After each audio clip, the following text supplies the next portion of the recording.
Hi everyone, the Partial Prophet here. Thanks for tuning in. So I wanted to remind you that we know in part and we prophesy in part, and then when Jesus comes, we will see fully. Okay, so today I have some updates for you.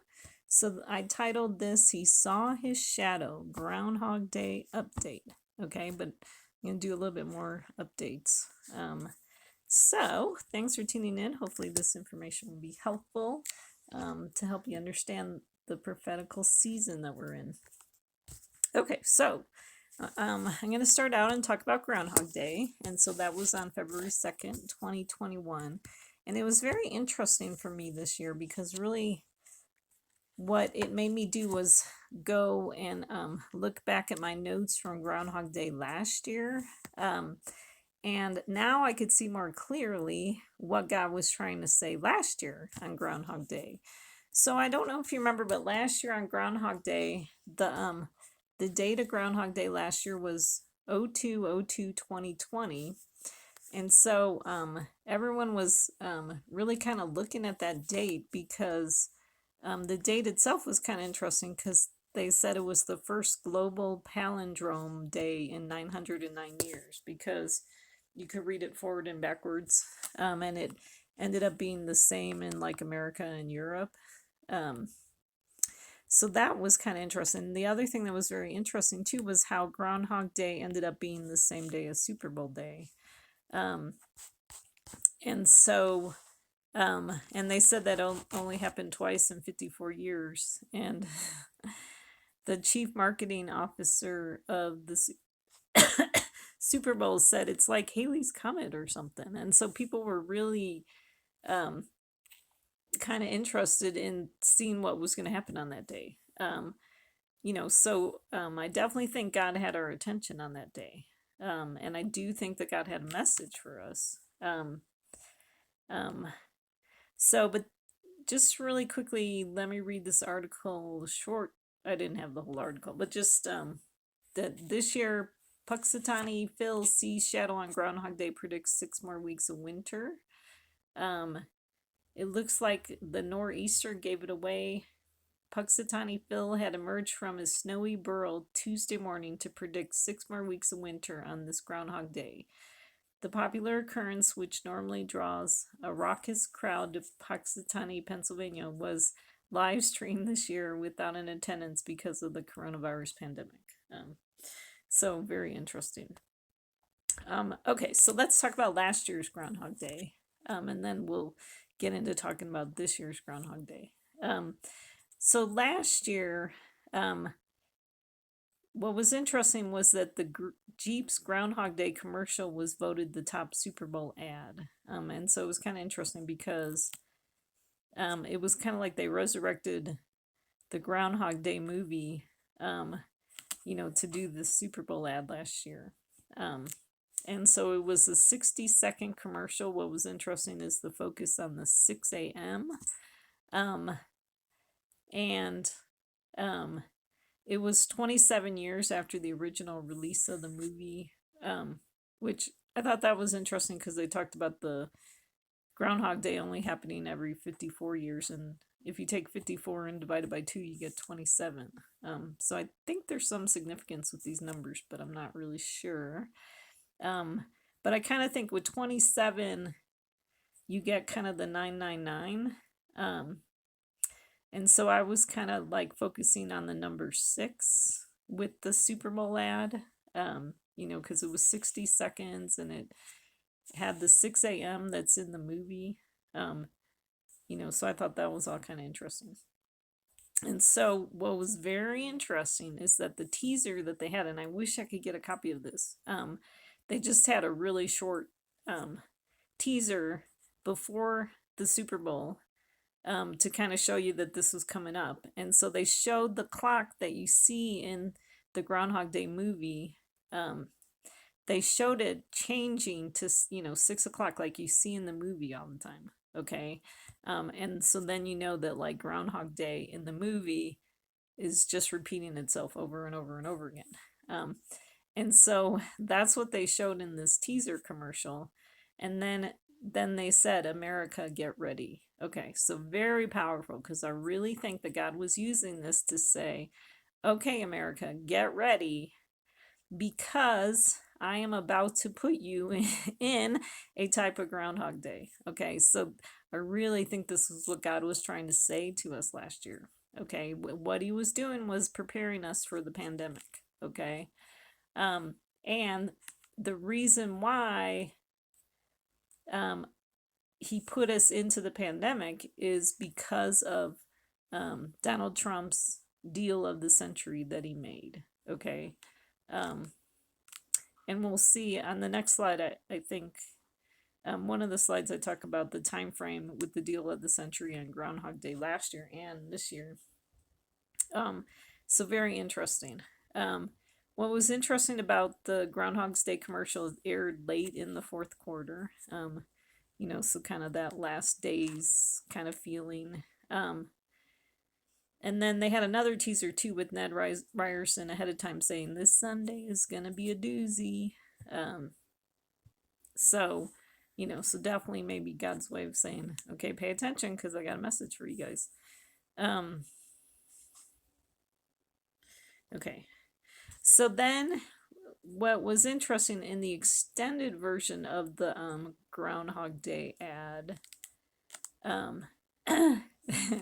it was funny because Bill Murray tries to bring the groundhog into a restaurant, and they said there was no room for the groundhog in the restaurant. I thought that was interesting because there's a connection, to me, there's a connection with that to like the birth of Jesus, and how there's no room for Mary and Joseph in the inn. And so kind of like that picture of there's no room for God's people right now.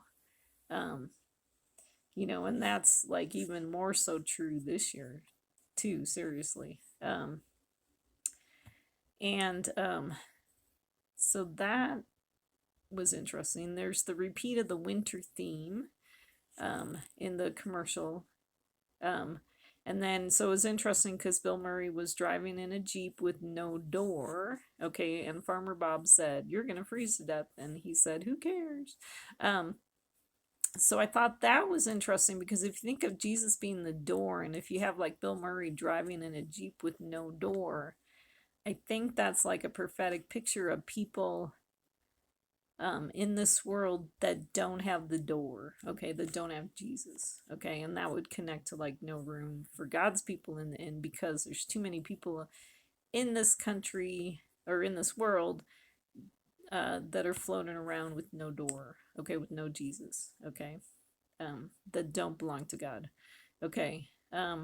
So, and then the famous line that Bill Murray says in the movie, "Okay, campers, rise and shine. It's Groundhog's Day, and don't forget your booties because it's cold out there today." So I thought that was kind of interesting because with the statue of Daniel, I definitely think prophetically with Daniel's statue, we are at the feet right now. And I talked about that in my previous videos where one of the feet would represent Trump and his people, and the other foot would represent Biden and his people. And then what you have with the feet of the statue is it's a mixture of clay and iron, and they're not like binding with each other. They're not, they don't connect with each other. And so I think what's going to happen is that Jesus is going to come and separate out his people, the clay. So anyways, and then in the commercial too, it was interesting because there was a new thing in the commercial that Bill Murray kind of makes, like he sees the Jeep and he says, "Oh, this is new." Okay, so kind of a change in his Groundhog's Day, nonstop, same day, every day kind of thing. Like all of a sudden something new was brought. And it was a Jeep Gladiator. And they said about the Jeep Gladiator, there's only one. So that's kind of interesting because that could be a picture of Jesus.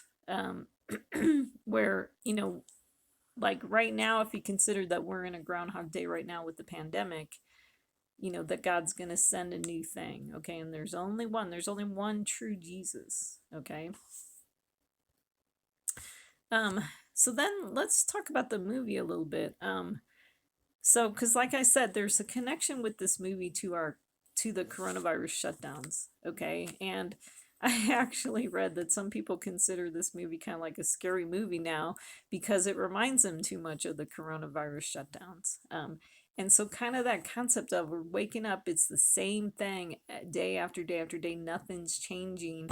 We can't seem to move forward in our life because we're stuck in this pandemic. And so, the movie. It was interesting because I did watch it again recently, and it does really express kind of some of our feelings about this pandemic of just feeling like we're just stuck and nothing's moving forward, and when are we ever gonna, get out of this? And, so I took some of his lines that I thought kind of represented that. Um, so Bill Murray in the movie says, "Well, what if there is no tomorrow? There wasn't one today," and so that is a good line. So we feel like that. We felt like that with this whole pandemic of, it doesn't feel like there's a tomorrow. Okay, it doesn't feel like we're moving forward. Okay. And then another line that he says is, "There is no way that this winter is ever going to end as long as this groundhog keeps seeing his shadow. I don't see any way out. He's got to be stopped, and I have to stop him." Um, so I like that line where there's no way that this winter is ever going to end, because that's what it feels like with this pandemic, especially. Even though we got the vaccine going on, they're still like, well, it's going to take a while before people get this, everyone gets the shot, and then you're still going to have to wear a mask for a while, and it can take a while for, um, um, everyone to have immunity against the disease. And, so it feels like there's no way this pandemic is ever going to end. So anyways, so I thought that was interesting. But also too, like, kind of this connection, there's no way that this winter is ever going to end as long as this groundhog keeps seeing his shadow. Um, so I thought that was kind of interesting because I see kind of the pandemic as like kind of like judgment because of Trump with his deal of the century, and then his peace, quote unquote, peace plans, where he was really dividing the land. It's kind of like, unless somebody deals with this groundhog, the winter is never going to end. And then, okay, so then the last quote is, "You want a prediction about the weather? You're asking the wrong Phil. I'm going to give you a prediction about this winter. It's going to be cold, it's going to be dark, and it's going to last you for the rest of your lives." So definitely like a dire prediction. And so I thought that was kind of interesting, this concept of "you're asking the wrong Phil," because I see that right now where we have this group of people of, like, we have the Trump prophets, and they're not really, they're saying positive stuff. Okay. They were the ones that were saying that Trump was going to win. They're, really kind of talking about, like, they don't talk about us being in tribulation right now, and they don't talk about, like things being bad. They just kind of like talk about, like, they act like we're in victory now, okay? And they talk about that. And, like, I mean, one of the prophets was like talking about a heavenly inauguration. Um, kind of this concept of, like, even though we don't see anything, God's still doing all these great victorious things to deliver us up in heaven. And I mean, it's just not true, okay? I mean, because really right now God has us in exile, okay? And, and so if you ask me a prediction, it'd be what, Phil Connors says. It's going to be cold, it's going to be dark. And, well, I'm not going to say it's going to last you for the rest of your lives, but it is going to last for the rest of God's enemies' lives, because I do believe that God's going to bring judgment on his enemies, and that their lives are going to be cut short. So that's my prediction. Rather than these prophets that are predicting good things. Okay, so in the movie, so we saw that Phil Connors, he had the same name as the groundhog. So that was kind of interesting. And he had the same story as the groundhog. He was stuck in eternal winter and then like at least 10 years until he emerges as a better person. So that was kind of interesting to me. I read that in some interview somewhere, and then now I couldn't find it again. And actually, I thought it was the director of the movie that had said that he kind of there was someone connected to the movie that they thought it was about 10 years of Groundhog Days. But then now the director Harold Ramis is like, he's saying more like the time frame that he has is much more than 10 years. I don't, like something maybe like 200 years. I can't remember what I had read in, you know, in some, I don't know if that was like a current, like an interview that he did this year, or if I read something a while ago. But I know last year I read about 10 years because I, wrote that down in my notes and highlighted it. And that stood out to me because I did a video about the 10-year tribulation period. And so it was kind of interesting because last year, I didn't realize this, but last year we were still only at 9 years. Okay. But this year now with Groundhog Day, I mean, we definitely surpassed the 10 years. And so that's why I think we can be more hopeful of seeing Jesus's return this year than last year. Okay. And then, you know how like prophecy being, where we only see in part. Last year I definitely was seeing in part, and I really was hoping to see the Messiah show up soon last year. I mean, I've kind of had this attitude for like 3 years. So, but I did not realize, I wasn't aware of that God was planning this pandemic to prepare the bride. Okay. And so I wasn't aware of that. Okay. But things are different this year. So, we've been in this pandemic now for 11 months, going on 12, maybe 12 months now. No, I think it's still 11. Okay. So then what's interesting about Phil Connors in the movie, he becomes a messianic type figure that saves the town. So this movie's kind of interesting to me because I kind of think the groundhog and Phil Connors, they both have a similar story to the Messiah. Okay, because what we have with Jesus the Messiah, it's like he's in jail for a while. And, he gets put in prison. And then at some point he gets out of prison and then he saves the world. Okay. And so we have that in the country where, Jesus and his followers have kind of been put in a type of prison. And, where, kind of that expression of like God is dead, kind of like religion and Christianity is kind of dead in this country. Okay. But then at some point, we'll see like the resurrection of Jesus and he'll come and save us. So this picture of the groundhog, kind of in his little burrow, that's a picture of, like Jesus in jail or Jesus in the tomb. Also a picture of Joseph in the pit. So, definitely a lot of connections to the story of the Messiah. And then, the movie connects to Groundhog's Day, the day. So my next slide. Okay, so then we'll talk about the significance of Groundhog Day this year, what I thought God might be saying. So what was interesting is that even though it was snowing on Groundhog's Day in Pennsylvania, the groundhog still saw his shadow. Okay, so everyone thought that was kind of interesting. So I thought that was kind of interesting because you kind of had this picture of like confusing messages, and so I thought that was very interesting because I do think in our day and age we're in the time of confusing messages. Okay.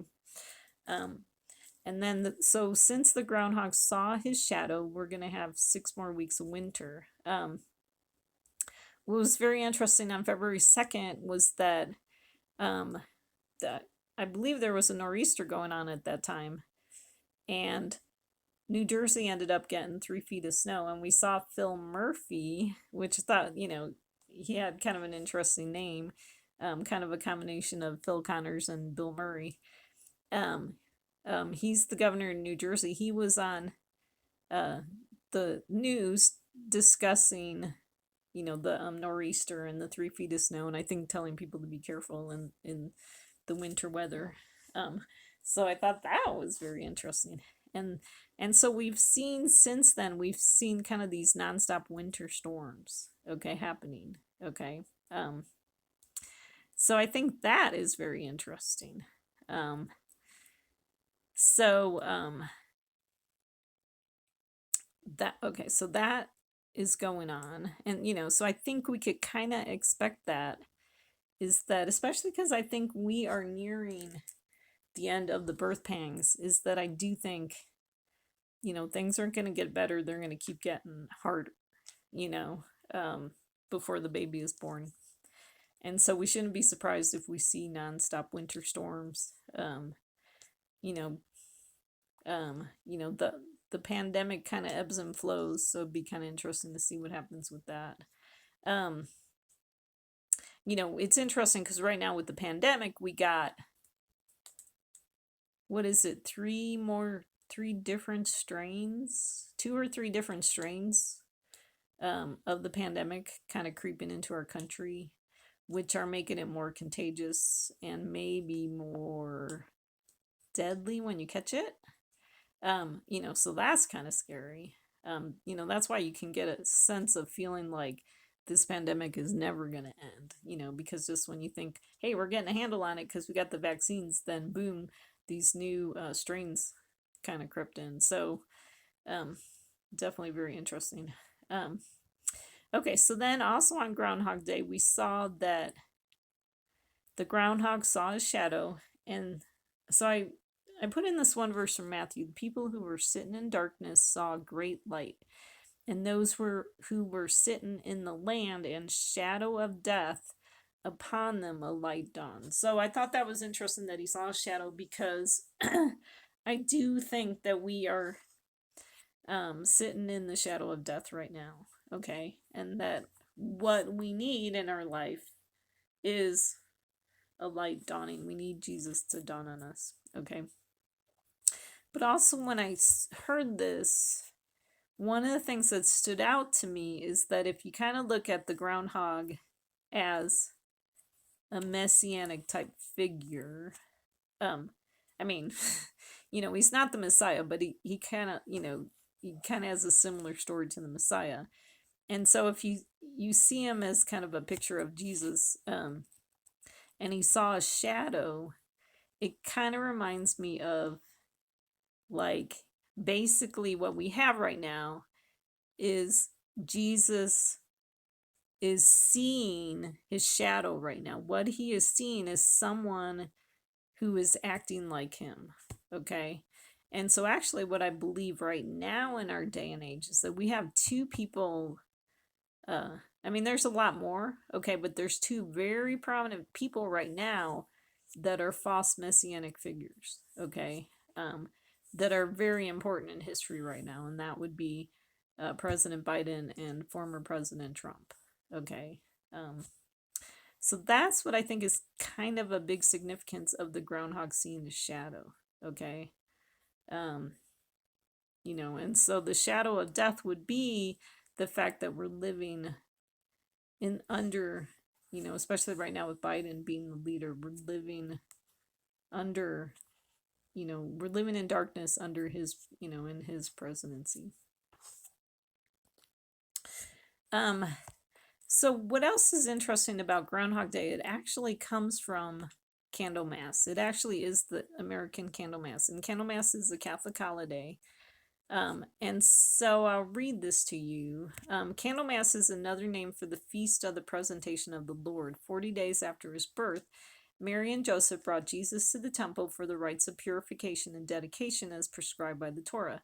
According to the book of Leviticus, when a woman bore a male child, she was considered unclean for 7 days. On the 8th day, the boy was circumcised. The mother continued to stay at home for 33 days for her blood to be purified. After the 40 days, the mother and the father came to the temple for the rite of purification, which included the offering of a sacrifice, a lamb for a holocaust burnt offering, and a pigeon or a turtle dove for a sin offering. Or for a poor couple who could not afford lamb, 2 pigeons or 2 turtle doves. Note, Joseph and Mary made the offering of the poor. Okay, so this is kind of the Catholics' understanding of what was happening, what God was teaching in Leviticus 12, and they could be a little bit off in their teaching, but they have kind of the timing. They have, they definitely brought in the right verses from the New Testament, so they have, this is connected to Mary and Joseph bringing Jesus to the temple. Okay. And then it says, so the presentation is a proclamation of Christ, Messiah and priest, Lord and Savior. Okay, so I highlighted that because I thought that was really interesting. He is the light who came into this world to dispel sin and darkness. For this reason, traditionally, at least since the 7th century, candles have been blessed at Mass this day that will be used throughout the year, hence coining the term Candlemas. In many Eastern European countries, the Feast of the Presentation officially closes the celebration of Christmas. For this reason, John Paul II began the custom of keeping the Nativity scene in St. Peter's Square until February 2nd. Candlemas Day also was important in the lives of farmers. An Old English song went as follows: if Candlemas be fair and bright, come winter have another flight. If Candlemas brings clouds and rain, go winter and come not again. So if the bright sun overshadows the brightness of Candlemas days, there will be more winter. However, if the light of Candlemas Day radiates through the gloom and darkness of the day, the end of winter is near. So it was kind of interesting because we did see kind of the sun shining through, breaking through the clouds, the snow clouds. So that was kind of interesting. So is this Groundhog Day, Candlemas Day giving us a sign of, the soon coming of Jesus? I hope so.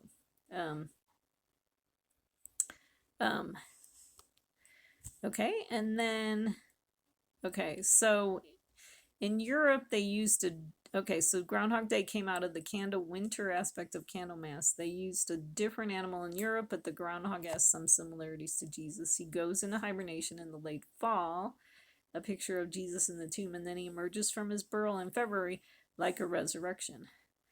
The full name of the groundhog in Puxatani is Puxatani Phil, seer of seers, sages of sages, prognosticator of prognosticators, and weather prophet extraordinary. Okay, that's a lot of pressure on a poor little groundhog. Only Jesus can be considered the sages of sages and seers of seers. Okay, so kind of interesting how this holiday came about. Just kind of weird, actually. Okay. But February 2nd, when the groundhog is said to come out of its hole at the end of hibernation, if the animal sees its animal, i.e. the weather is sunny, it's said to portend 6 more weeks of winter weather. That's what the Oxford Dictionary says about it. Okay, so what's interesting is they knock on the door 3 times.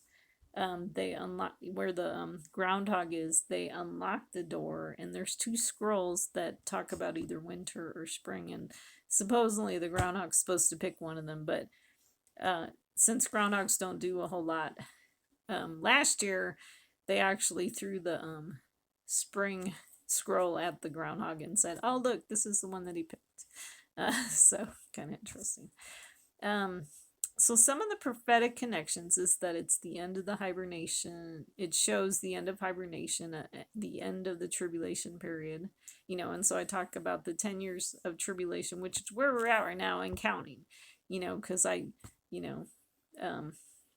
don't know how much longer. I don't believe it's going to go past 11 years, so I'm very hopeful for this year, okay? I think we hit the 10th year mark in October. So what is it? October, November, December, January, February, so 10 years, 10 years and 4 months maybe is where we're at. What's interesting about Groundhog Day is there's connections to 6 and connections to 2 because of the dates. Okay, so last year was the 6th day after the deal of the century. So that was very interesting because 6 days after President Trump was in Washington with Netanyahu and Gantz signing the deal of the century was when Groundhog Day happened. Okay, so I definitely think that God was saying to us that, judgment was coming because of the deal of the century. Okay, dividing the land. Okay. I see a connection with the 6 and the 2, the Daniel 62nd week. Okay, so what was really interesting this year is that Biden ended up had an electoral count on a day 62, and I have that on one of the slides coming up later. So that connects to, the changing of the guard. Because Daniel talks about the 62 weeks. Okay, so there's kind of a connection with Daniel's 62 week with Groundhog Day. Okay. What's interesting with the number 2 is that we see animals, unclean animals, or we see animals going to the ark 2 by 2. Okay, so I think that's interesting because I think that connects to the 2 false prophets, the false messiahs that we have right now. Okay, the 2 by 2. Okay, so we have the 2 groups of people. Okay, so this year's Groundhog Day was 12 months, 6 day from Donald Trump's deal of the century. So that's very interesting because you have that 12/6, which gets really repeated a lot. Okay, and that would be 666. Remember December 6th? What in 2017 was when Donald Trump first announced that he was moving the embassy to Jerusalem. Okay, so a lot of connections with 12/6 to Donald Trump and his quote unquote peace deals. So definitely very interesting. I already talked about this. The animal seen as shadows, a picture of the false messiahs in the world. 6 more weeks of winter weather, winter judgment for those with the mark of the beast. Okay. And then would be chastisement and purification for God's people. So I saw a connection with the knock on the door 3 times could connect to the 3 angels in Revelation where they announced the 3 woes. Okay, so I thought that is kind of interesting because I think we could be in the season of the 3 woes. So I think we're actually in the season of the second woe. The first woe is the locusts, and I connect those to the BLM rioters, okay, the 10 horns. The second woe is a picture of the 4 angels being released from the Euphrates. Okay, I connect that to Biden and Obama's people being released. Okay, so that's the season that we're at right now, and then there's one more woe coming up. Okay. Which could be, I think the third woe is actually Jesus bringing judgment. Okay.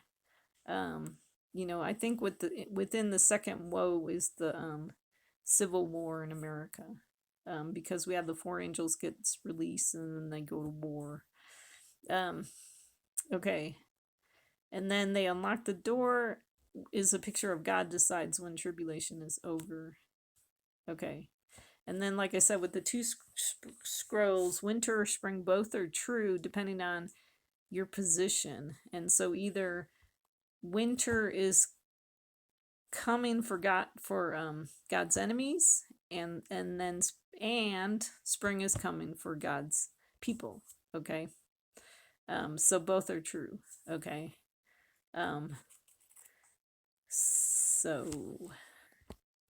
Okay. So then this year, these didn't happen on the same day. Super Bowl happened after Groundhog Day. It happened on February 7th. Okay.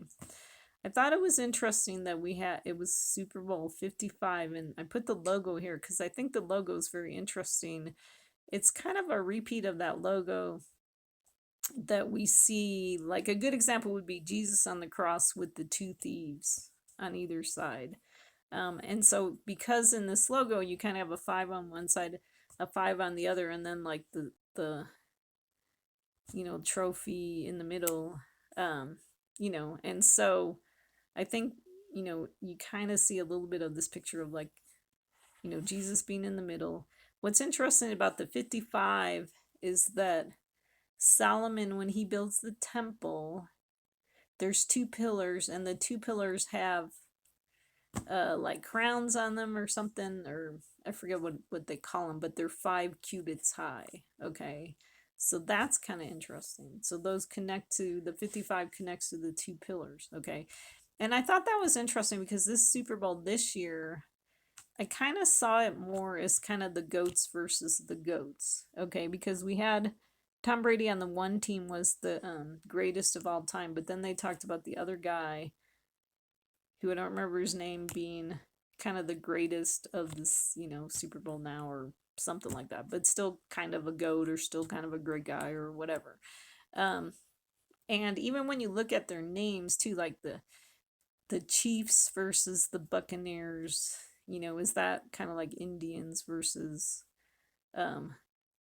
what are those pirates? Okay, so not like positive role models. um so definitely like the bad guys versus the bad guys. Okay. If you look at the score, okay, so I was kind of connecting like the Kansas City Chiefs to Trump and his peeps, okay, because they got, okay, and I was connecting the innings to, okay, so like the first inning would be connected to the time frame of Obama's presidency, the second inning connects to Trump's presidency, and then now we're in the third inning that connects to Biden's presidency, and then in the fourth inning, neither of these teams, they don't get any score. Okay, so the fourth inning could connect to Jesus's coming. Okay, and so then in the second inning, the Chiefs scored 3 more points. Okay, so you have that number 3, which connects to the 666. It connects to that. But then if you add the 3 from the first inning to the 3 to the second inning, that is 6. Okay, and so we did have that during Trump's presidency. He had the 6 number. Okay, um, during his presidency. Okay. With the Tampa Bay Buccaneers, okay, so the first inning you have the 7 would connect to the 7 years of Obama. Okay, so we actually had 8, but I think the way God was counting, he counted 7 years for Obama. And then, so I didn't see too much significance with the 14, but then we have the 10 in the third inning would connect to those 10 horns again. So that's what I'm wondering about the significance of that. Okay, so the 10 horns would be like the riders, the BLM riders. So anyways, and that 3 could connect to maybe like the 3 trials of Trump. Okay, and I'll talk about that in another slide. Okay. Okay, so the commercials that we had, this year I didn't really think the commercials were all that creative or funny. I actually thought things were a little more preachy this year. I actually have heard this about the NFL, that they're getting kind of preachy. Anyways, but what was interesting is we had this Clarice commercial. They played that a lot because they're promoting this new show, which I don't plan on watching. But she plays an FBI agent, and it comes out of that movie, The Silence of the Lambs. And the line that she said is, "The silence is over." Okay, so I thought that was interesting. So if we're looking at maybe the Super Bowl commercials being prophetical, that that could be a picture of where if you have the lambs being a picture of Jesus's people, that at some point the silence, like, and then think of these commercials maybe prophesying what's going to happen within the next year. So maybe sometime in the next year, the silence is going to be over for God's people. Okay. What was interesting too is that they had, okay, so I think this was what the NFL did. They had a Vince Lombardi hologram, and they kind of put words into his mouth so that he could be kind of a little preachy. And I mean, I didn't even really feel like he said anything all that significant. And I mean, that was the big complaint that I heard about people, is that, Vince Lombardi is no longer dead, no longer alive. And then it was kind of like they resurrected him in this holographic form. And so people were complaining that, they put words into his mouth. I think it was the NFL that did this. So people weren't too happy with that. But I thought it was kind of interesting because you get a little bit of that sense of like resurrection. Okay.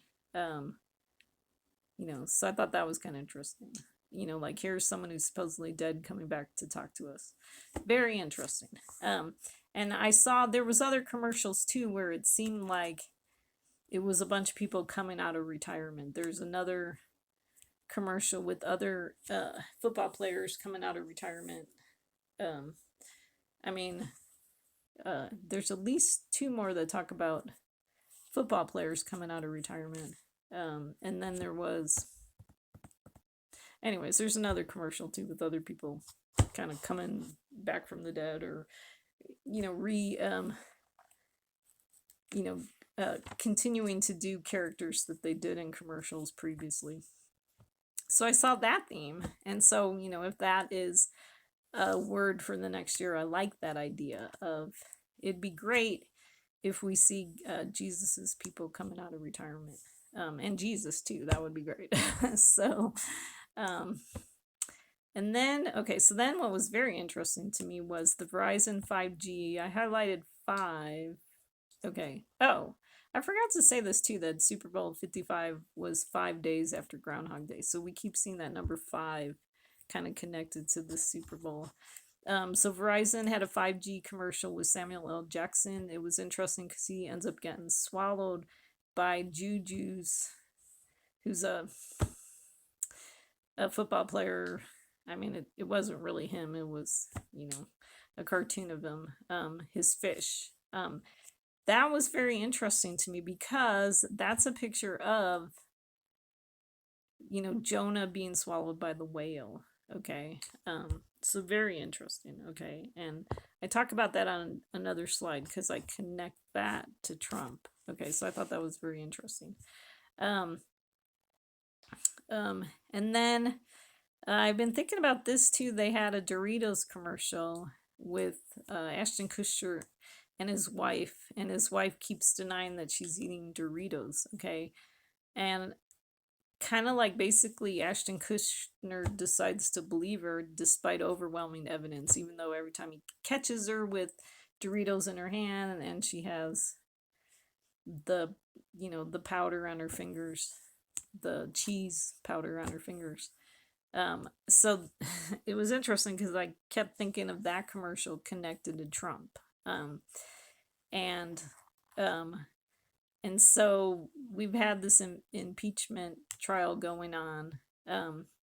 And basically we, people are, we've been talking about Trump, or people have been talking about Trump, inciting this insurrection. And he's been denying it. Okay. Although, I do think there's a lot of evidence about him, just inciting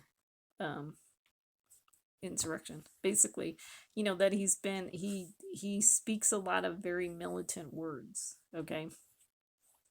And the thing about him, so one of the things, like my thought kind of about, like, I'm not really sure if the guy should be impeached or not. But I do believe that he is guilty of inciting, violence. And that because I always kind of thought that he kind of hung out on the fringe of reality, that he kind of played, like he talked a lot about kind of like these conspiracy theories. And then one of the things, I mean, we talk about political language, being about like fighting against your political opponents, but he would actually like name individuals, okay, and attack them. And so I kind of don't think that's good behavior. And so like we had the problem with because we saw him in Michigan, where he actually was saying things about the governor and stuff. And so then we actually did have a group of people that broke into the the Capitol in Michigan. Okay. So so I do think that there's maybe overwhelming evidence that his language is not helpful, or healthy, or but it's interesting that there will be kind of these people, because of their feelings for him, that they'll kind of ignore the overwhelming evidence of kind of the clues about how he's not exactly a good person. So I kind of connect that commercial to him. So okay. So then this verse is from Matthew 24. Okay. And okay. So let me read this to you. Jesus came out from the temple and was going away when his disciples came up to point out the temple buildings to him. And he said to them, "Do you not see all these things? Truly I say to you, not one stone here will be left upon another, which will not be torn down." As he was sitting on the Mount of Olives, the disciples came to him privately, saying, "Tell us, when will these things happen? And what will be the sign of your coming and of the end of the age?" And Jesus answered and said to it, "See to it that no one misleads you, for many will come in my name, saying, 'I am the Christ,' and will mislead many. You will be hearing of wars and rumors of wars. See that you are not frightened, for those things must take place. But that is not yet the end. For nation will rise against nation, and kingdom against kingdom, and in various places there will be famines and earthquakes. But all these things are merely the beginning of birth pangs. Then they will deliver you to tribulation, and will kill you, and you will be hated by all nations because of my name. At that time many will fall away, and will betray one another, and hate one another. Many false prophets will arise and mislead many. Because lawlessness is increased, most people's love will grow cold, but the one who endures to the end, he will be saved. Okay, so I think these are very powerful verses. I think we are living them out right now. Okay. It's interesting when I see Jesus pointing out the temple buildings. I kind of think of the buildings in Washington, D.C., and I think, not one stone here will be left upon another, which will not be torn down. Because I do think that we are headed toward civil war in America, and that the militant on the left and the militant on the right are going to be burning down the cities, okay, in this country. So what's interesting is that Jesus, talks about the sign of his coming and the end of the age.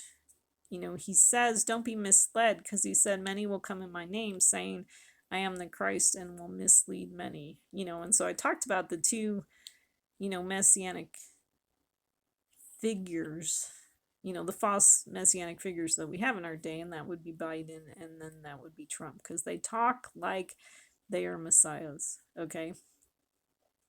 And so I highlighted nation will rise against nation, and so we see that where we kind of have like Trump's people rising against Biden's people and vice versa.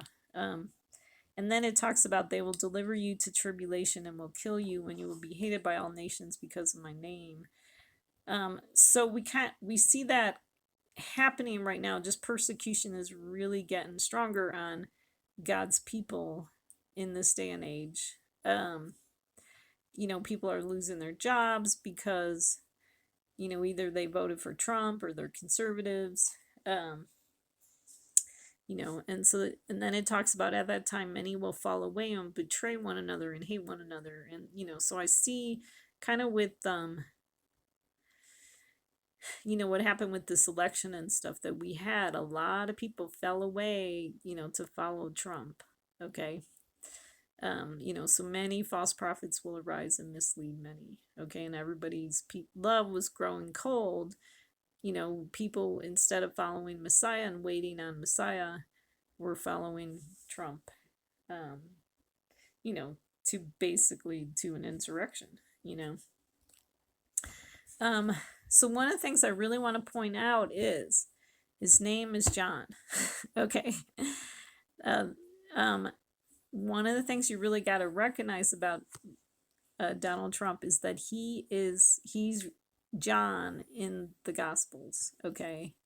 That's the role, that the prophetic picture that he's fulfilling. Okay.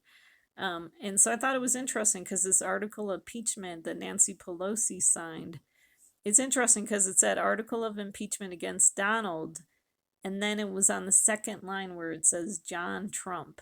Okay, so I thought that was very interesting because I think it's significant that his name is John. Okay, that his middle name, it's funny because his middle name is John. It's not Jonathan, it's John. That's very unusual. Okay. Because I think that's the prophetic shadow of what he's fulfilling. Okay, so let's read about John. Now the time had come for Elizabeth to give birth, and she gave birth to a son. Her neighbors and her relatives heard that the Lord had displayed his great mercy toward her, and they were rejoicing with her. And it happened that on the 8th day they came to circumcise the child, and they were going to call him Zacharias after his father. But his mother answered and said, No, indeed, but he shall be called John. And they said to her, There is no one among your relatives who was called by that name. And they made signs to his father as to what he wanted him called. And he asked for a tablet and wrote as follows, His name is John. And they were all astonished. And at once his mouth was opened and his tongue loosed, and he began to speak and praise God. Fear came on all those living around them, and all these matters were being talked about in all the hill country of Judea. Okay, so what's interesting is Elizabeth is considered the barren one. Okay, so I think what we have is, this would be a picture of Trump's people. They would be the barren ones. Okay, they don't have this, the breath of God in them, the Spirit of God with them. Okay, and then so Elizabeth gave birth to a son. She gave birth to Trump. Okay, when Trump became president. Okay, and so then, people were rejoicing when Trump became president. Okay, and then it says it happened that on the 8th day they came to circumcise the child. Okay, so I wasn't sure if, there was going to be 7 days of the impeachment trial and then something would happen on the 8th day. That they wrapped it up today, so that's not it. But what I really think it is day 7 is 7 weeks of Biden, and then day 8 is when the Messiah and Obama show up. Okay. And so I think we're going to see Trump get cut off on the 8th day. Okay.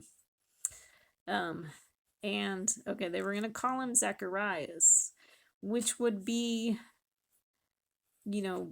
kind of a name of, like Zacharias was like a priest. Okay. So that it'd be like they were giving him a priestly name, but his mother says, no, he shall be called John. And then they needed to ask Zacharias, who was mute at the time, but he wrote on a tablet and he said his name is John. Okay, so really powerful words. Okay, and they were all astonished. Okay, so I think what we're gonna have is, so so Zacharias is would be a picture of the Messiah. How he's muted. Okay, and not able to speak, and that at some point his mouth's going to be open, and then he will speak and praise the God. Okay, and then he will teach that Trump's role was, that he was John to prepare the way. Okay, and so, okay, so we'll read a little bit more about John. This is from Mark. The beginning of the gospel of Jesus Christ, the Son of God, as it is written in Isaiah the prophet, Behold, I send my messenger ahead of you who will prepare your way. The voice of one crying in the wilderness, make ready the way of the Lord, make his path straight. John the Baptist appeared in the wilderness, preaching a baptism of repentance for the forgiveness of sins. And all the country of Judea was going out to him, and all the people of Jerusalem, and they were being baptized by him in the Jordan River, confessing their sins. John was clothed with camel's hair and wore a leather belt around his waist, and his diet was locusts and wild honey. And he was preaching and saying, after me is coming one who is mightier than I, and I am not fit to stoop down and untie the thong of his sandals. I baptize you with water, but he will baptize you with the Holy Spirit.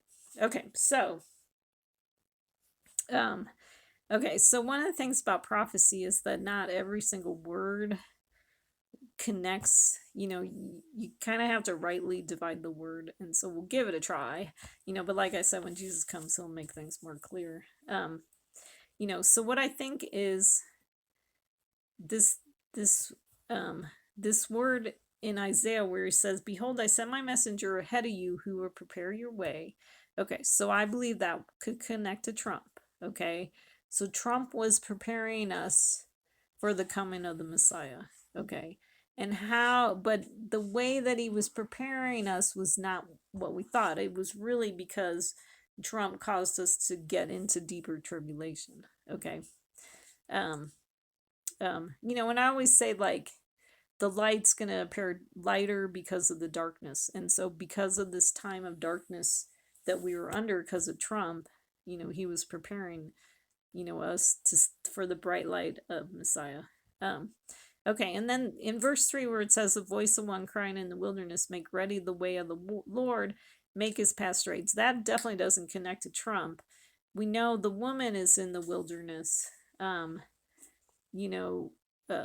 during the time of Trump. So there's a voice, and it's interesting that there's a voice of one crying in the wilderness, because I do kind of think the voices saying make ready the way of the Lord are very few, as opposed to all the prophets, that were the false prophets that were all saying that Trump was going to win a second term. They're not saying make ready the way of the Lord. They're all saying, hey, Trump's coming back,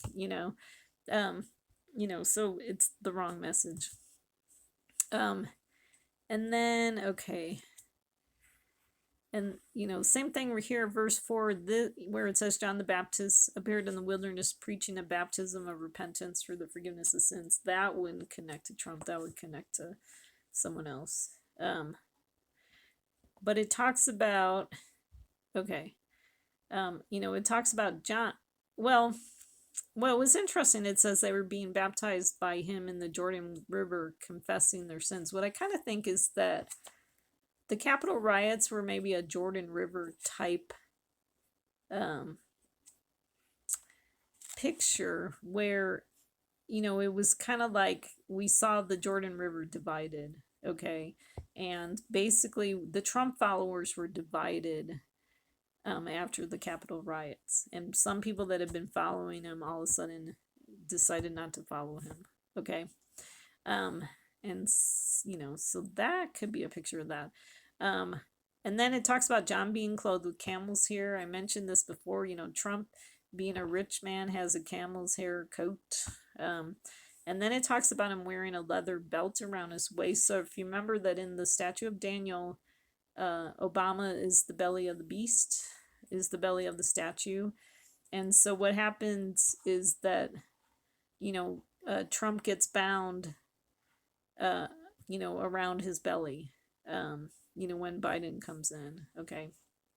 And then Trump's diet was locusts. That would connect to the BLM rioters that showed up during this past year, during Trump's presidency. And then also talks about his diet being wild honey. If you think of Jesus being the true honey, then Trump would be the stuff that he says is wild. Okay, remember the Capitol riots, or he called people to the Capitol because he said it was going to be a wild protest. So very interesting. And so Trump baptized us with water, but Jesus will baptize us with the Holy Spirit. And then, okay, so let's read this about John. This is from Mark 6. And King Herod heard of it, for his name had become well known, and people were saying, John the Baptist is risen from the dead, and that is why these miraculous powers are at work in him. But others were saying, so they're talking about Jesus right here. The others were saying he's Elijah, and others were saying he is a prophet, like one of the prophets of old. Okay, but when Herod heard of it, he kept saying, John, whom I beheaded, has risen. For Herod himself had sent and had John arrested and bound in prison on account of Herodias, the wife of his brother Philip, because he had married her. For John had been saying to Herod, It is not lawful for you to have your brother's wife. Herodias had a grudge against him and wanted to put him to death and could not do so, for Herod was afraid of John, knowing that he was a righteous and holy man and he kept him safe. And when he heard him, he was very perplexed, but he used to enjoy listening to him.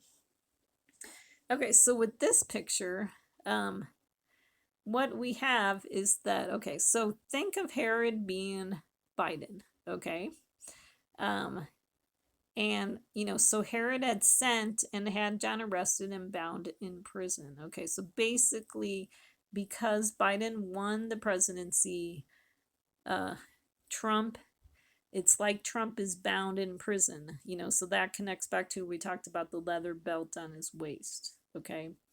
And then it's interesting because he was arrested and bound in prison on account of Herodias, the wife of his brother Philip, because he had married her. So if you think of Herodias being, like America,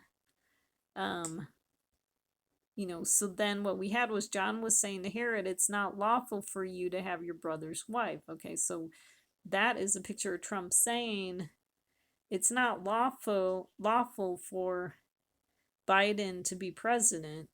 Trump was saying that Biden stole the election and it wasn't lawful for him to be president, okay? To be the husband of America or whatever. And then it said Herodias, which, that could be a picture of Nancy Pelosi, or it could be other Biden followers. I mean, I think it covers all those people, had a grudge against John and wanted to put him to death and could not do so. For Herod was afraid of John, knowing that he was a righteous and holy man, and he kept him safe. Okay, so sometimes, okay, so Herodias, okay, so how this gets fulfilled is,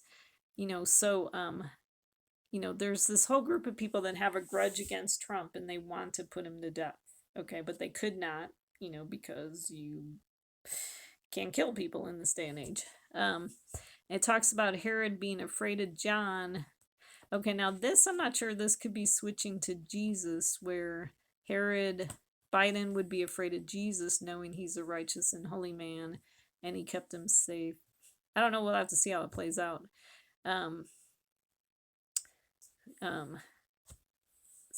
Okay, so we'll just stop there. And then,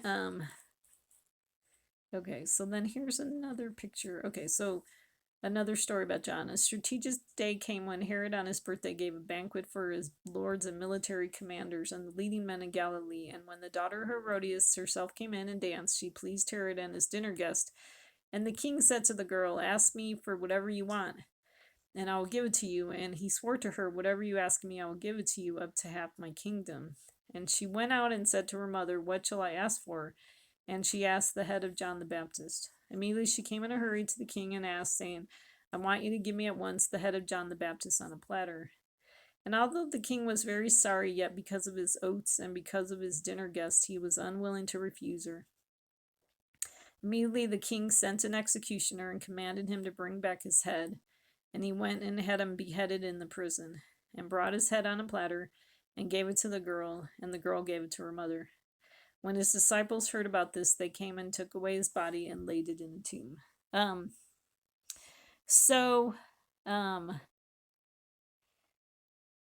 Okay, so what's interesting is that this banquet, so Herod gave a banquet. Okay, so what's interesting is the banquet was for his lords and military commanders and the leading men in Galilee. Okay, so what's funny about that is that when you think about Biden's inauguration, Okay, so remember that Washington D.C. was pretty locked down for his inauguration, and he had um, he had the National Guard there.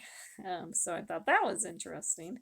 And then what we have is the daughter of Herodias asking for the head of John the Baptist. And so what we saw was that around Biden's inauguration, there was all this discussion about Trump's impeachment, and they were just going to drop it because Biden just wanted to get on with his presidency. But there was a lot of people that were saying they wanted this impeachment trial. Okay, so Nancy Pelosi could be the one who wanted Trump. She wanted Trump's impeachment at the beginning of Biden's term. Okay, so they were asking for the head of Trump on a platter. Okay, and really what they're trying to do. So when you think about the head connecting to, so I talked about this before where we see like the Antichrist has a head wound. Okay, well, a head wound is a picture of like a wound to their leadership. Okay, and so what they're wanting to do is to wound Trump so that he can no longer be a leader in America. Okay, and so that so that's a more like, it's not a literal look at having the head of John the Baptist. It's not literal, it's more prophetical, metaphorical. But I also don't know if they're, we might see a little bit more literal fulfillment. We'll just have to see what happens. And then so it talks about they went and had.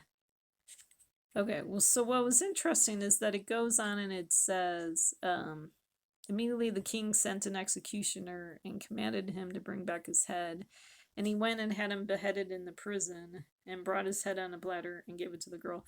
This could be showing a picture of, so, I mean, first I wrote in here they were trying to keep Trump from ever running for office again, but this could be some prophetic shadows of this civil war where, so then what happens, we've had the impeachment trial. He wasn't convicted. But then we're going to move into civil war where there's going to be people that are really going to try to kill him and kill his followers. And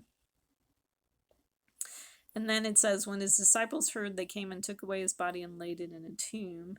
Okay, even though Trump is no longer in office, some of his followers and prophets are still holding firm. Others gave up and buried him, is what I wrote as a possible fulfillment for that line. So I definitely see connections with Trump to John the Baptist. There are definitely connections to Samson. Samson dies with the Philistines when he knocks down the two pillars. Okay, so I think that's a picture of the Civil War. Okay. What's interesting is 3 times they tried to capture Samson, and it didn't work until the very last time. What's interesting is that there's been talk about like 3 different trials for Trump, because one was the impeachment. Okay, they didn't impeach him. The other one is, I think there's some kind of trial happening in Georgia. And then there's another trial in Florida where like they don't think Trump should be allowed to stay at Mar-a-Lago. But I think all of those, if this is how prophecy is being fulfilled, it's 3 times that they're trying to capture Trump, but he's going to brush those all off. But then it doesn't mean that, he's blameless and is, going to get off scot-free. What's interesting is that I think Trump is the sign of Jonah the prophet for a wicked generation. Okay, and Jonah ends up spending 3 days and 3 nights in the belly of the sea monster. So Biden would be like the sea monster. Because Jonah is the false prophet. Like at the beginning of Jonah, the book of Jonah, he doesn't really go do what God says. And then it's like after the fish throws up Jonah, then God calls a second time, and then Jonah obeys. And so it's a picture of the two messiahs. The picture of first Trump, who doesn't obey, and then the picture of Jesus, who does obey. And then we read about Peleg. 2 sons were born to Eber. The name of the one was Peleg, for in his days the earth was divided. I think that's a picture of Trump. Okay, we definitely see this big division that happened in the days of Trump. Okay, and then his brother's name was Joktan. I wanted to point out the strange fire of Aaron's 2 sons, because I believe the Capitol rioting is definitely a picture of strange fire. Okay, like if you see the Capitol building kind of being a type of temple, okay. What was interesting for the Capitol rioting is that there was a guard, like that guy with the horns, and there was another guy that they came in there, and the guard said to him, he said, I wouldn't, he was saying, don't do that because this is considered a sacred place. But they stood at the table there and like said a prayer in Jesus' name. Okay, but it was very strange fire. Okay. And then I believe we saw kind of a repeat of that with Biden's inauguration, because it's just so weird, because they bring in this religious stuff, but it just doesn't really mean anything. And so really what happened to Aaron's 2 sons? Because of their strange fire, they ended up getting killed. So I think that's where we are prophetically. Okay. No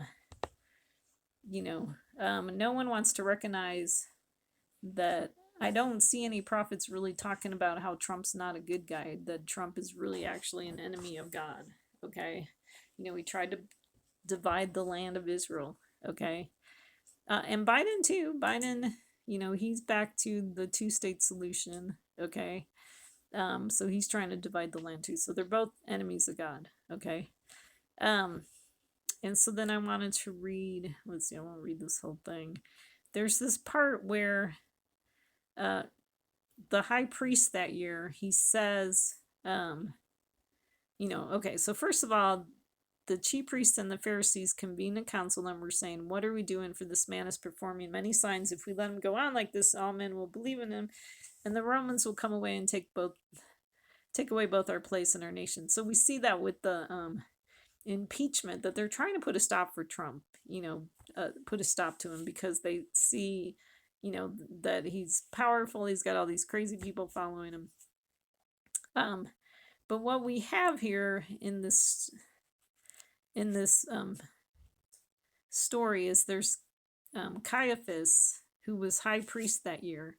Okay, so this is someone who understands the day and age. Okay, here's what he says. He says, you know nothing at all. Okay, that would be like what Jesus says to these false prophets. You know nothing at all, nor do you take into account that it is expedient for you that one man die for the people, and that the whole nation not perish. Now he did not say this on his own initiative, but being high priest that year, he prophesied that Jesus was going to die for the nation, and not for the nation only, but in order that he might also gather together into one the children of God who are scattered abroad. So from that day on, they planned together to kill him. Therefore Jesus no longer continued to walk publicly among the Jews, but went away from there to the country near the wilderness, into a city called Ephraim, and there he stayed with the disciples. Okay, so I know it's kind of hard sometimes to read about Jesus and apply it to other people, but I think if you look at it with prophetic eyes, I think what we have is that Trump, who's like a false messiah, is going to, okay, we need to understand that it's expedient for one man to die, and so that the whole nation not perish. Okay, so we need Trump to die for his sins, not the whole nation. Okay, and so so the high priest prophesied that so I'll put in Trump's name, that Trump was going to die for the nation, and not for the nation only, but in order that he might also gather together into one the children of God who is scattered abroad. So this is all the prophecy about Trump's death and Samson's death, leads into the deliverance of God's people. Okay. Okay. And then in Judges, we read about the 4 trees. Okay, so I think we're in the season of the 4 trees. Okay. So the olive tree, okay, I won't read the story, but basically it talks about the 4 trees. Okay, the first tree was the olive tree. I think that connects to Messiah. Okay, and then we have the fig tree, that connects to Obama. Okay, and then we have the vine. Okay, and the vine says, "Shall I leave my new wine, which cheers God and men, and go to wave over the tree?" So the new wine would be a new type of Christianity, like Christian nationalism. Is kind of what Trump's doing. He's trying to like bring the Messianic kingdom with him as the Messiah into America. But it's Christian nationalism. It's not a true Christianity. And then now we're at the bramble, which is Biden. Okay. And so they said to the bramble, "You come reign over us." And then, okay. Okay. So then what this prophet says, okay, so the prophet says, let's skip down to 19. Okay. "Then if you have dealt in truth and integrity with Zerubbabel and his house this day, rejoice in Abimelech, and let him also rejoice in you. If not, let fire come from Abimelech and consume the men of Shechem and Beth Millo, and let fire come from the men of Shechem and from Beth Miller and consume Abimelech." Okay. So basically it says, if you have dealt in truth and integrity in making Abimelech king, and you have dealt well with Zerubbabel and his house, and have dealt with him as he deserved, then fine. But if not, then may fire come out. Okay, so what's interesting is Zerubbabel had 70 sons. Okay. And so I think that's a picture of Trump with his 70 false prophets. Okay. And what's interesting is that what we're going, if truth and integrity did not come about to bring Biden to be president, which I don't think it did, then what we're going to see is the civil war coming, where fire is going to come from both sides, and they're going to end up consuming each other. Okay. And so this is a prophetical picture of, where we're going. Okay. We're in the 4th tree. Okay. But then during the time of the 4th tree is this civil war. Okay. So I talked about this before, the 70 false prophets, where they take the spirit off of Moses and put it on the 70 prophets. Okay. And so if we have this false spirit on Trump, then we have this false spirit on the prophets, which is really what happened. And then so we see that in Revelation, where there's these 3 frogs, unclean spirits like frogs, and they go out to the kings of the whole world to gather them together for the war of the great day of God the Almighty. So from Obama, Biden, and Trump, they're gathering people together for this civil war. That's what's happening, prophetically speaking. And then Jesus says, "I'm coming like a thief. Blessed is the one who stays awake and doesn't follow these false people, and keeps his clothes so that he will not walk about naked and men will not see his shame." And then they end up gathering together at Armageddon for this war. But if you remember, remember that Jesus says, "My kingdom is not of this world. If my kingdom were of this world, then my servants would be fighting." This was when they were about to crucify Jesus. He said they would be fighting to save his life. But he says, "My kingdom is not of this realm." Okay. We as Jesus followers, we do not need to fight, because his kingdom is not of this world. Okay, we do not need to fight to save Jesus's life or to make him king or anything like that. Okay, because Jesus's kingdom is not of this realm. Really, we let God do the work. Um, and so then I wanted to bring, this was, okay, so God is really unhappy with these false prophets that we have right now, okay? And so God says, the land is full of adulterers, the land mourns because of the curse, the curse that Trump put on because he was trying to divide the land. And then he says both prophet and priest are polluted. That would include, Trump and Biden would be like the people trying to seek the priesthood, okay, trying to be like messiahs, okay, they're polluted, okay. And then God says, for I will bring calamity upon them, the year of their punishment, okay. So what's interesting is that in these verses in Jeremiah, it talks about the prophets of Samaria. I think those connect to Biden and his people, his followers. God said, among the prophets of Samaria, I saw an offensive thing. They prophesied by Baal and led my people Israel astray. Also among the prophets of Jerusalem. So this other group of people, that would connect to Trump and his peeps. I've seen a horrible thing. The committing of adultery and walking in falsehood. Because what I see is I think Trump and his followers are the tares. You have the wheat and the tares in the church, where the wheat would be the true followers of Jesus. The tares, right now are following Trump. And so what God's not happy about these prophets, because he said they strengthen the hands of evildoers so that no one is turned back from his wickedness.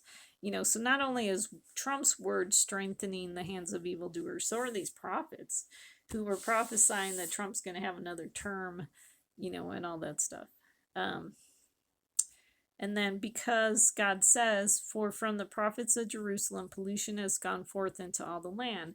Thus says the Lord of hosts, do not listen to the words of the prophets who are prophesying to you. They are leading you into futility. They speak a vision of their own imagination, such as like the guy who said, I see a heavenly inauguration happening. They just make stuff up, okay? Not from the mouth of the Lord. They keep saying to those who despise me, the Lord has said, you will have peace. And as for everyone who walks in the stubbornness of his own heart, they say calamity will not come upon you. But then God says, but who has stood in the counsel of the Lord that he should see and hear his word? Okay, apparently not these people, okay? Because they're not, saying God's words to them, okay? Who has given heed to God's word and listened? Behold, the storm of the Lord has gone forth in wrath, even a whirling tempest. It will swirl down on the head of the wicked. The anger of the Lord will not turn back until he has performed and carried out the purposes of his heart. In the last days you will clearly understand it. I did not send these prophets, but they ran. I did not speak to them, but they prophesied. But if they had stood in my counsel, they would have announced my words to my people and would have turned them back from their evil way and from the evil of their deeds. Okay, so they keep saying, they don't talk about tribulation. They keep saying that Trump's going to get a second term. They don't talk about us being under God's judgment right now and how we need to repent. Okay. So they're not turning people back from their evil way, okay, and from the evil of their deeds, okay. And because of all the nice things they said about Trump, they're not causing people to rethink following Trump, okay. They talked about Trump like he was God's chosen one, okay. Anyways, and so we said, is there anything in the hearts of the prophets who prophesy falsehood, even these prophets of the deception of their own heart, who intend to make my people forget my name by their dreams which they relate to one another? So really what's happening is these prophets are causing people to forget God's name and also to forget Jesus's name, okay, because they're causing people to follow this false Messiah rather than to wait for the true Messiah, Jesus, okay. So then God says, therefore I am against the prophets who steal my words from each other. Behold, I am against the prophets, declared the Lord, who use their tongues and declare, the Lord declares. Behold, I am against those who have prophesied false dreams, declares the Lord, and related them and led my people astray by their falsehoods and reckless boasting. Yet I did not send them or command them, nor do they furnish this people the slightest benefit, declares the Lord. Okay, so beware of these false prophets. Okay, so what we have coming up on the Hebrew calendar is Purim.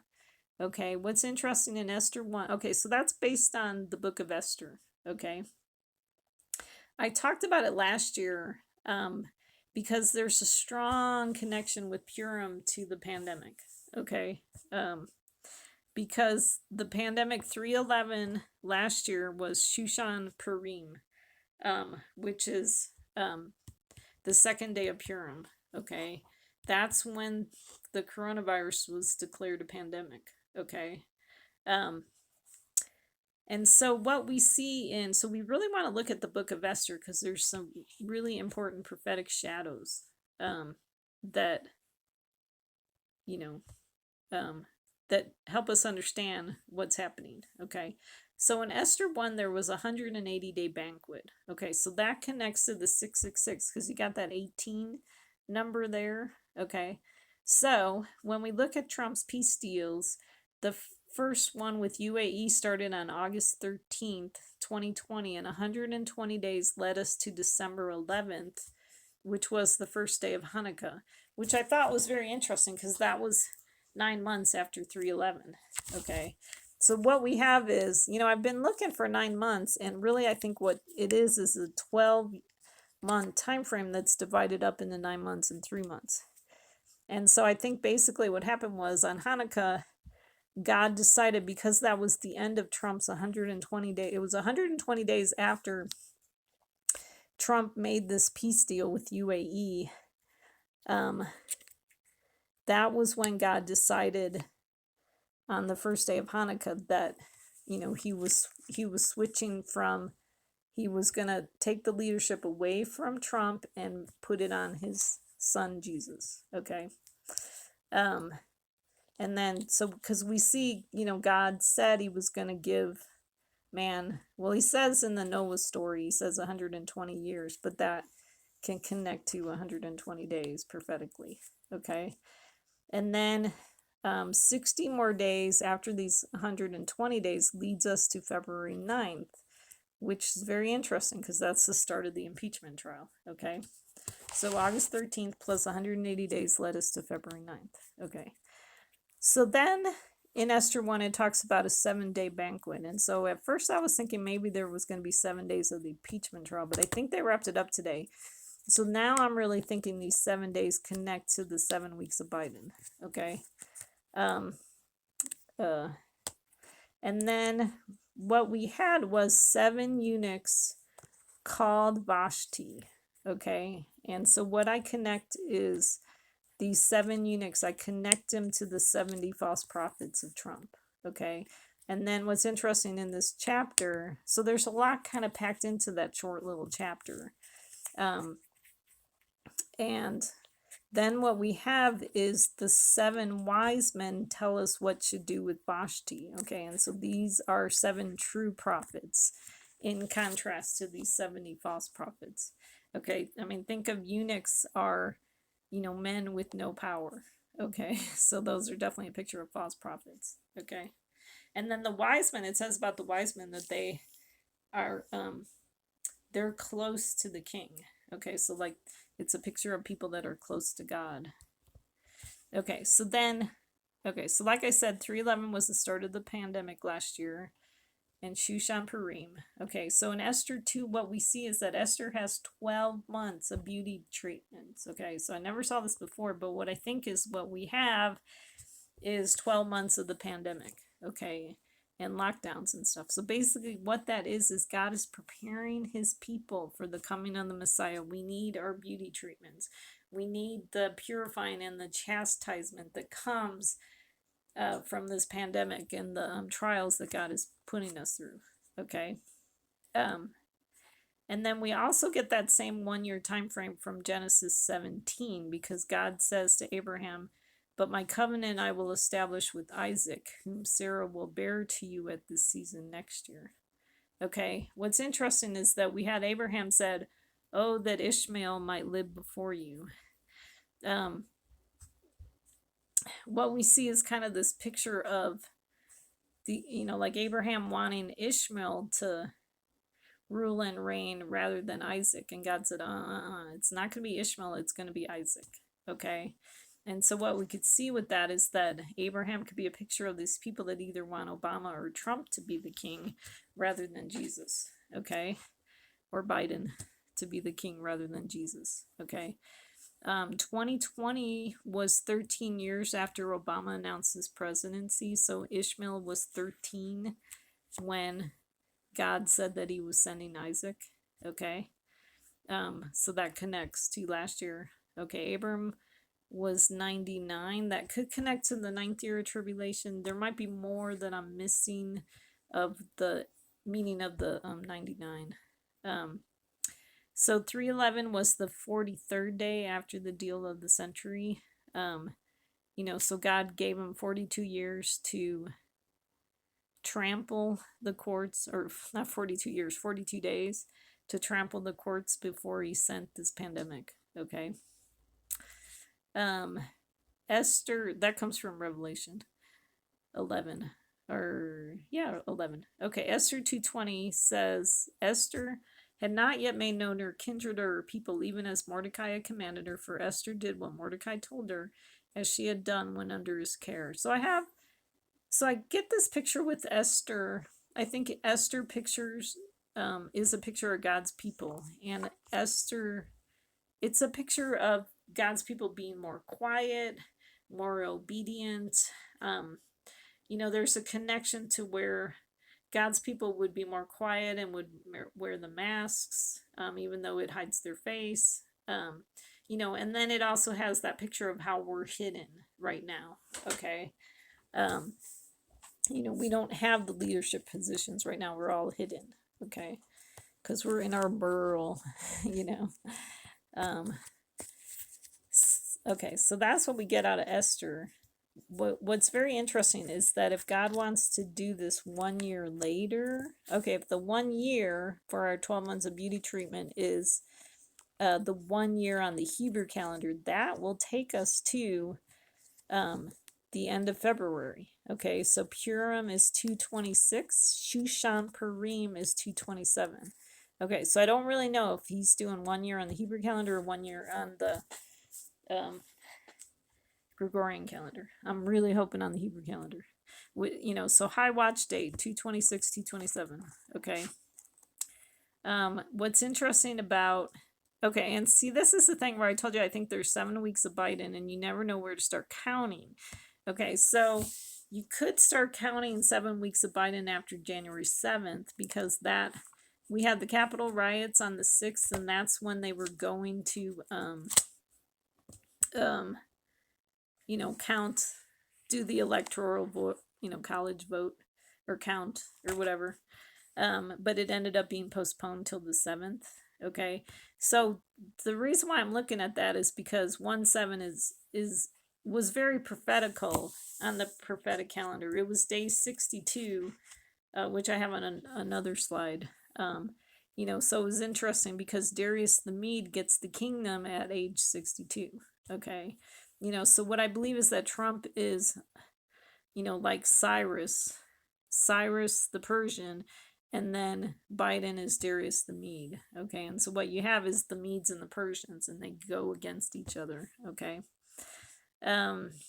Otherwise, it could be the 7 week time frame. See, this is how I don't know which is which, because 7 weeks after 1/7 is the first Purim, but then what we also have is 7 weeks after January 20th, the inauguration is 3/10, and then 3/11 would be the 1 year time frame on the Gregorian calendar. So don't really know what, basically we have to see what happens at the end of this month. But if nothing happens at the real Purim, then just wait for 3/11, because I think that could be really significant. So what's interesting about February 25th is it's 9 months, 11 days after May 14th, 2020. Okay. And it's also Adar 13. Okay, so we read in the book of Esther about battles in Shushan on Adar 13. Okay, and so I don't know if like we're gonna have like 2 days of darkness, Adar 13 and Adar 14, and then on Adar 15 is when maybe Jesus shows up. Um, and so that would be days of darkness would be the 25th of February, the 26th of February, and then Jesus showing up on the 27th. Okay, what's very interesting about February 27th is that is the Armenian Candlemas. Okay, I've talked about this before. There is one lone church in Jerusalem connected to the Armenians, and they have the latest Christmas on the calendar. It's the absolute last Christmas that you could celebrate in Jerusalem. Um, and so then that makes their Candlemas 40 days later after their Christmas, this February 27th. Okay. And so this is the absolute last date connected to Christmas. Okay. So we'll have to see if, so then like the Groundhog Day, Candlemas stuff could all be fulfilled on the 27th. Okay. So we just got to wait and see what happens. And then what's interesting about Purim this year, it's considered a triple Purim because of Shushan Purim landing on the Sabbath. Okay. The 27th also connects to Genesis. Okay, so this is what makes prophecy so hard, is that you could see different ways these get fulfilled, is that the 27th that I see in scripture could be February 27th, but it could also be Adar 27th, which Adar 27th is March 11th. Okay. So see why, we see in part because we don't really know for sure until things happen. But on the 27th of the month, the earth is dry. Okay, in Genesis 8:14. Okay. And so the 27th could be either February 27th or Dar 27th, which is May 11th or March 11th. Okay, so that's from Genesis 8:14. In the second month, on the 27th day of the month, the earth was dry. So is the second month of Biden, January, February, or is it the second month after impeachment? That would make it February, March. Okay, don't know. Because you never know where to start counting. You know what I mean? Okay, both the dates connect to 2 Kings 25:27, where it says, in the 12th month, on the 27th day of the month, Evil Merodach, king of Babylon, in the year that he became king, released Jehoiakim, king of Judah, from prison. Okay, so that could be February 27th because it's 12 months after Adar 15. 12 months after 311 from last year. Or it could be March 11, which is 12 months after 311 on the Gregorian calendar and is Adar 27th. Okay. What's interesting is today is Adar 1 on the Hebrew calendar. And so we have moved into the 12th month on the Hebrew calendar. Okay. So just so you know.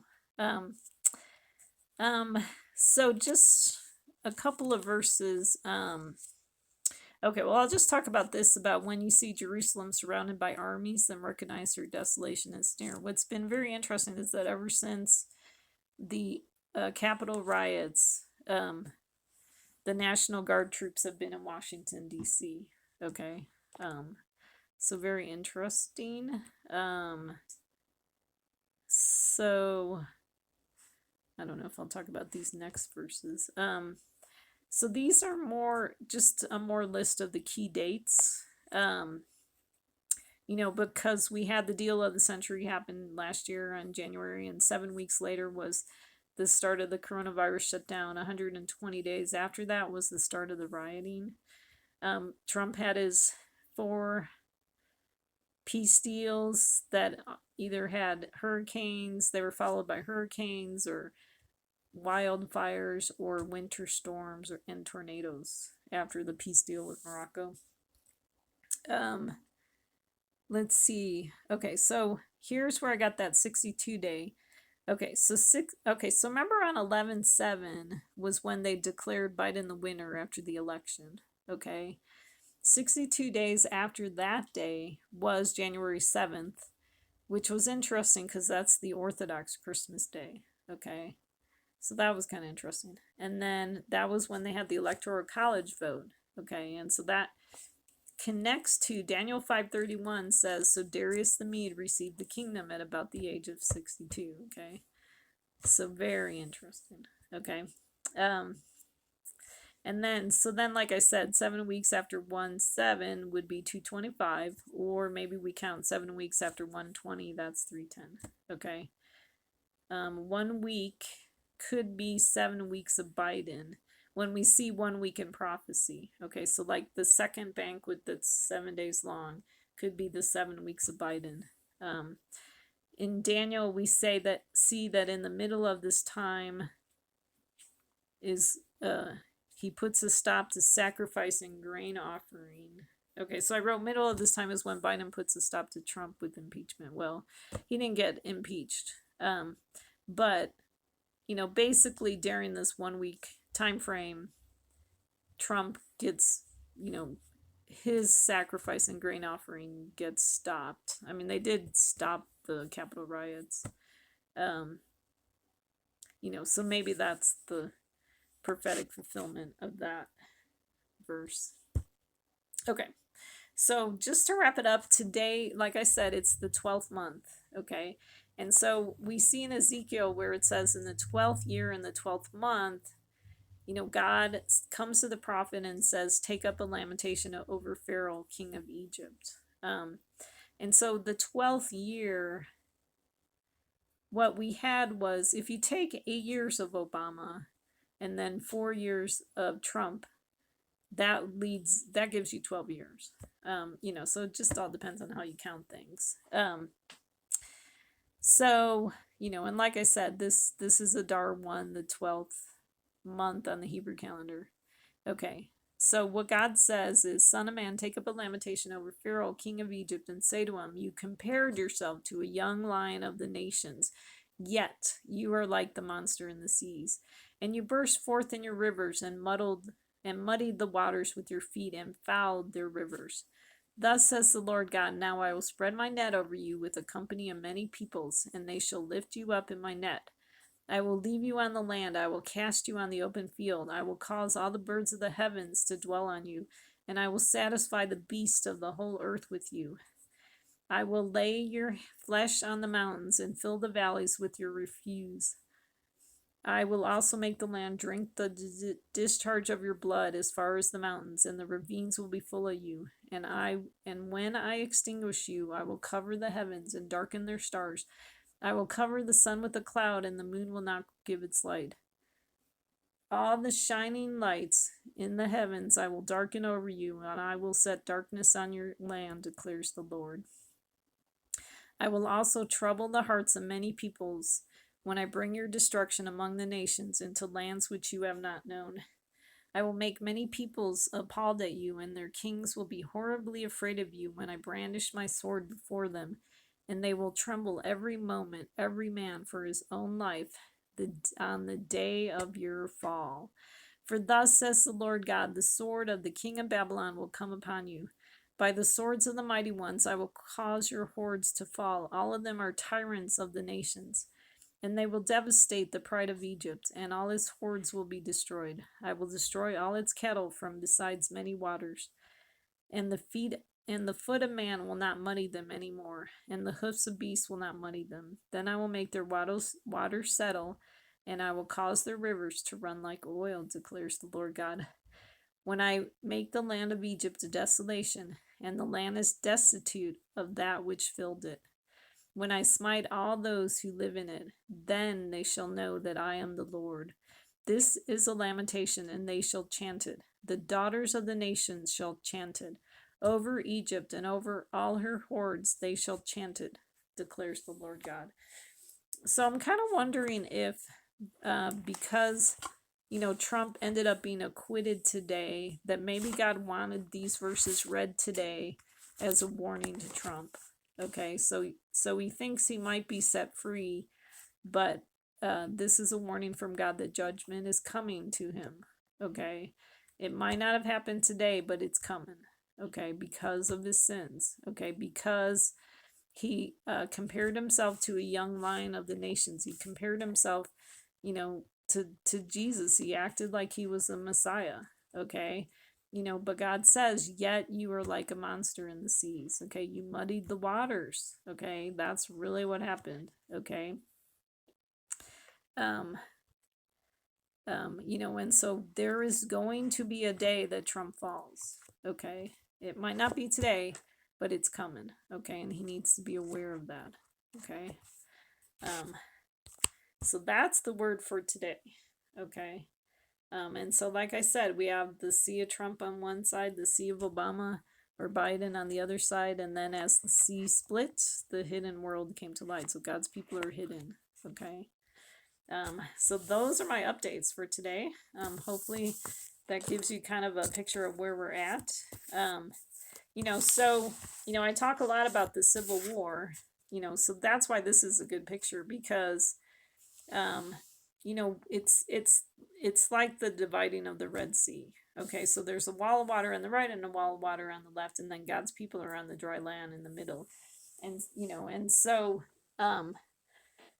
It's the same picture as like the Passover picture, where God's people are safe in their houses when judgment comes to the firstborn. Um, you know, so, you know, so we just gotta wait. We might have a few days of darkness. I made a video to help you get through that before the Messiah comes, but Messiah comes on the third day, I guess, of darkness. So, um, you know,